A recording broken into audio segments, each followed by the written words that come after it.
ஓம் சாந்தி. K Surajbhai அவர்களின் தாரணை வகுப்பு ஜனவரி 8, 2026. நமது தவத்தின் 7 நாட்கள் முடிவடைந்தன.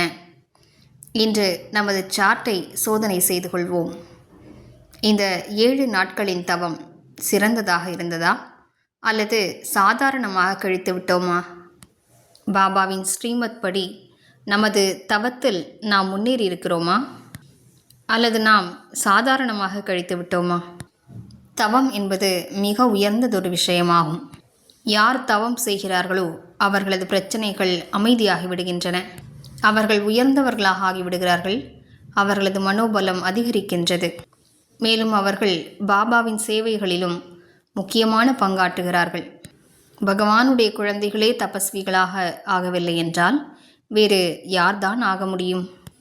யாரிடம் சகஜமான ஞானம் இருக்கிறதோ, யார் அனைத்து ரகசியங்களையும் தெரிந்து கொண்டு விட்டார்களோ, யார் யோகத்தின் சரளமான விதிமுறைகளை தெரிந்து கொண்டு விட்டார்களோ அவர்களே தபஸ்விகளாக ஆகவில்லை என்றால் வேறு யார்தான் ஆக முடியும்? நினைவில் வைப்போம், எங்கே தியாகம் இருக்குமோ அங்குதான் தவம் இருக்கும். இன்று நாம் முக்கியமாக கடந்த காலத்தின் விஷயங்கள் மீது கவனம் செலுத்துவோம். பழைய விஷயங்களை முற்றிலுமாக மறந்துவிடுவோம். கடந்த காலத்தின் தேவையற்ற நினைவுகள் மற்றும் பழைய சம்ஸ்காரங்களை முற்றிலும் மறந்துவிடுவோம்.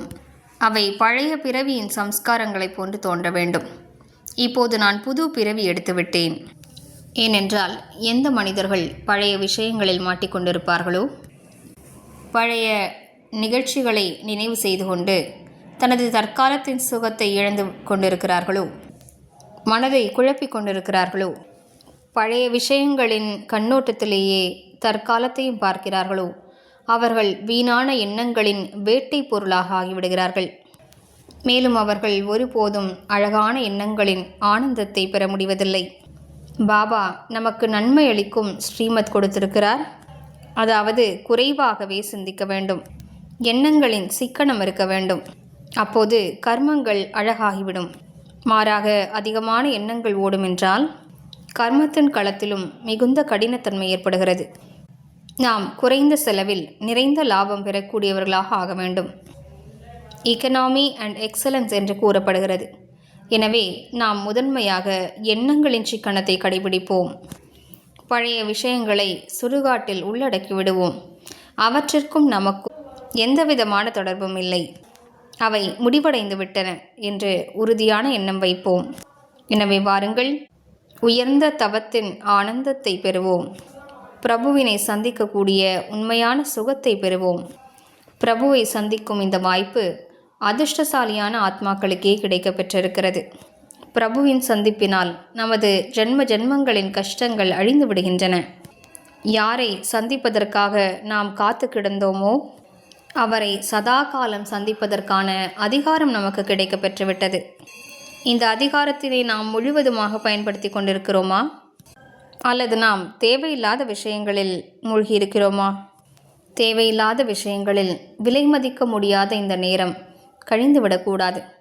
எங்கே வீணான விஷயங்கள் இருக்குமோ அங்கே தந்தை இருப்பதில்லை.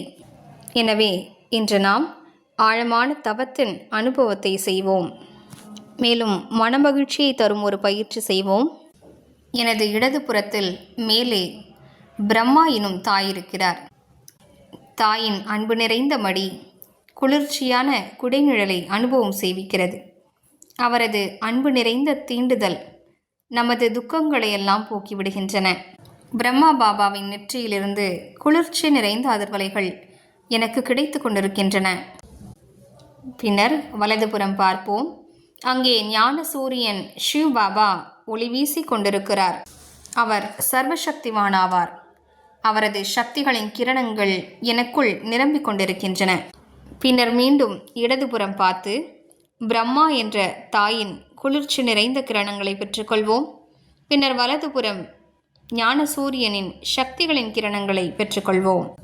இவ்வாறு இன்று யோகத்தினை மனமகிழ்ச்சியின் அனுபவமாக மாற்றிக்கொள்வோம். முழு நாளிலும் 5 முறைகளாவது இந்த பயிற்சியை மேற்கொள்வோம். ஓம் சாந்தி.